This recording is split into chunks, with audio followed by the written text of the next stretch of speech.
A quiet strategist believes the greatest victory is won before war begins. Through wisdom and patience, he teaches leaders how to defeat enemies without bloodshed. In the annals of military history, few names resonate with such profound authority as Sun Tzu. His work, The Art of War, is not merely a manual for generals, but a timeless treatise on strategy, psychology, and the very nature of conflict. Written over 2 millennia ago, its principles transcend the battlefield, offering guidance for boardrooms, political arenas, and the personal struggles we face daily. Sun Tzu's core philosophy is elegantly simple yet deeply complex. The supreme art of war is to subdue the enemy without fighting. This is the path of the enlightened leader, the one who values preservation over destruction and whose intellect is their sharpest weapon. Victory, in his view, is not measured by the number of battles won or enemies slain, but by the achievement of objectives with the least possible cost. The foundation of Sun Tzu's doctrine rests upon a pillar of profound knowledge. He insists that before any action is taken, a leader must engage in a rigorous and exhaustive assessment of 5 fundamental factors: the way, heaven, earth, the commander, and method and discipline. The way refers to the moral law, the cause that unites the people with their ruler, making them willing to follow him in life and in death, without fear of any danger. It is the shared purpose, the just cause, that fuels the spirit of an army and a nation. Heaven signifies the unpredictable, the uncontrollable elements, like timing and seasons, the yin and yang of opportunity and risk. A wise strategist does not fight against these forces, but flows with them, turning them to their advantage. Earth encompasses the physical terrain distances, dangers, open ground, and narrow passes. It is the literal ground upon which strategy is executed. And understanding its every nuance can mean the difference between a secure position and a fatal trap. Following these external factors, Sun Tzu turns his gaze inward. The commander stands for the qualities of the leader themselves: wisdom, sincerity, benevolence, courage, and strictness. A commander who embodies these virtues can inspire unwavering loyalty and execute plans with precision. Finally, method and discipline refers to the organization and logistics of the army, the marshalling of troops, the chain of command, and the management of resources.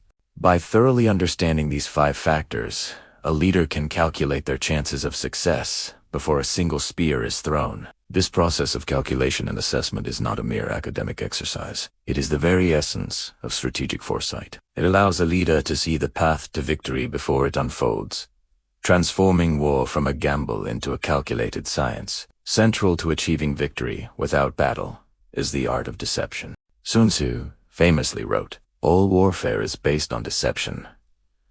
This is not about simple lying, but about manipulating the enemy's perceptions to control their actions. The goal is to create a false reality for your opponent, leading them to make fatal miscalculations.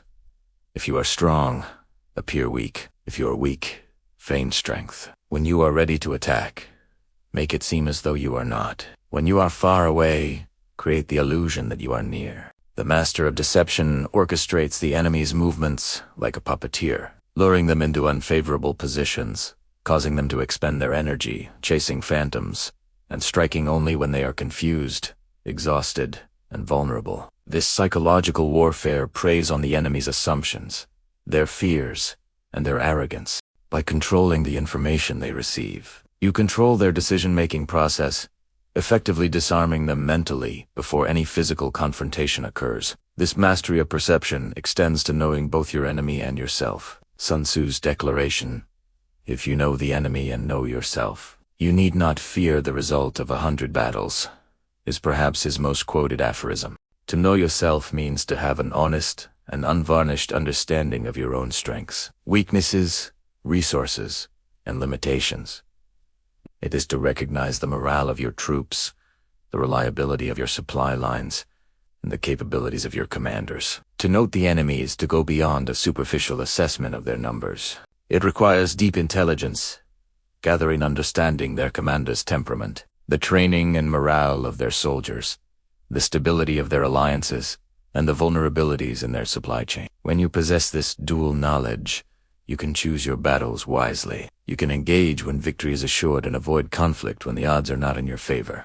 This knowledge transforms the fog of war into a clear landscape of strategic possibilities, allowing you to move with confidence and purpose. The ultimate expression of Sun Tzu's philosophy is found in the strategy of attacking the enemy's plans. The highest form of generalship, he argues, is to balk the enemy's plans. Before armies are ever mobilized, before alliances are even solidified, the most skillful leader works to disrupt the enemy's strategy at its inception. This can be achieved through diplomacy, intelligence, and psychological operations. By sowing discord among the enemy's allies, you can disrupt their alliances, which is the next best strategy. If these subtle methods fail, the next option is to attack their army in the field.